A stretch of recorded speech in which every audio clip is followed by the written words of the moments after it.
Breaking news. President Donald Trump scraps New World Order TPP trade deal by executive order.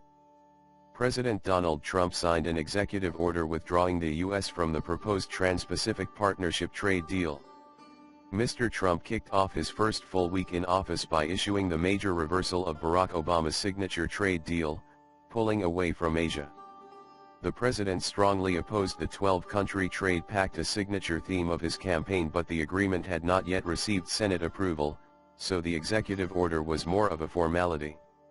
The Senate was likely to scrap the agreement considering strong public anxiety over the deal. Democratic presidential candidate Bernie Sanders also campaigned against the TPP. "Great thing for the American worker what we just did," Mr. Trump said while signing the order in the White House Oval Office. The order is a defection from Republicans in Congress who supported the trade deal, including House Speaker Paul Ryan. Mr. Obama worked with the Republican leader to pass legislation to grant the president authority to negotiate the trade agreement. Ranking Senate Republicans were quick to criticize Mr. Trump's decision to pull away from the TPP. President Trump's decision to formally withdraw from the Trans-Pacific Partnership is a serious mistake that will have lasting consequences for America's economy and our strategic position in the Asia-Pacific region, said Arizona Sen. John McCain. Democrat Sen. Sherrod Brown said Mr. Trump had made the wrong decision and that it would ultimately give China more influence over the region. But Bernie Sanders, who was a vocal opponent of the TPP during his presidential campaign, praised Mr. Trump for his actions, saying the deal was dead and gone. "Now is the time to develop a new trade policy that helps working families, not just multinational corporations," Mr. Sanders said in a statement. "If President Trump is serious about a new policy to help American workers, then I would be delighted to work with him." Democratic Rep. Keith Ellison echoed Mr. Sanders' sentiment, and called on President Trump to follow up on the action and work to benefit working-class Americans, not fellow billionaires. The activists, advocates, and American workers who have spent the past 5 years fighting this trade deal deserve the credit for bringing about the end of the TPP, not President Trump, he said in a statement for the Congressional Progressive Caucus. "It is up to President Trump to stand up to his billionaire cabinet and corporate boardrooms to create trade policies that benefit American workers, instead of increasing the profits and power of big corporations." Mr. Trump also plans to renegotiate the North American Free Trade Agreement, the pact between the U.S., Canada, and Mexico introduced by George H.W. Bush and pushed through Congress by Bill Clinton.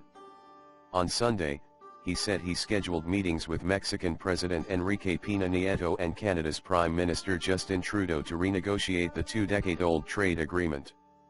"We're going to start some negotiations having to do with NAFTA," he said of his meeting with Mr. Peña Nieto.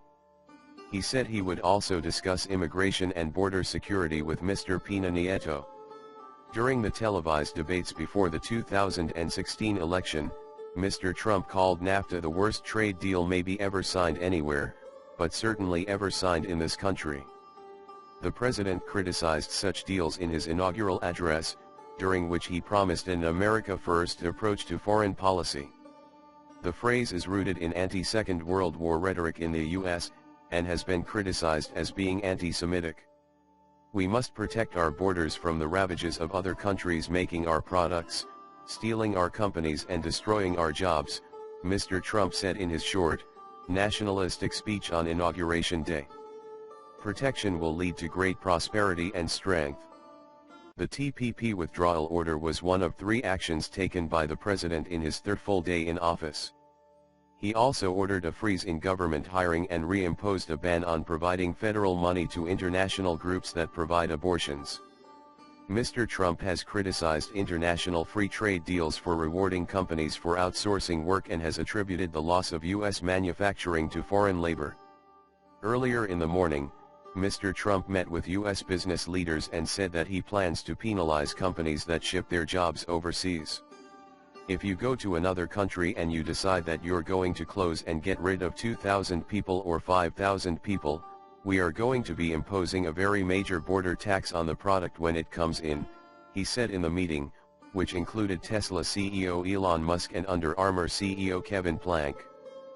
President Trump is expected to devote his first week in office to undoing much of Mr. Obama's work during his 2 terms in the White House, including the TPP, the global abortion gag rule, and a reversal of his predecessor's executive order to defer deportation of some 700,000 undocumented people brought to the U.S. as minors.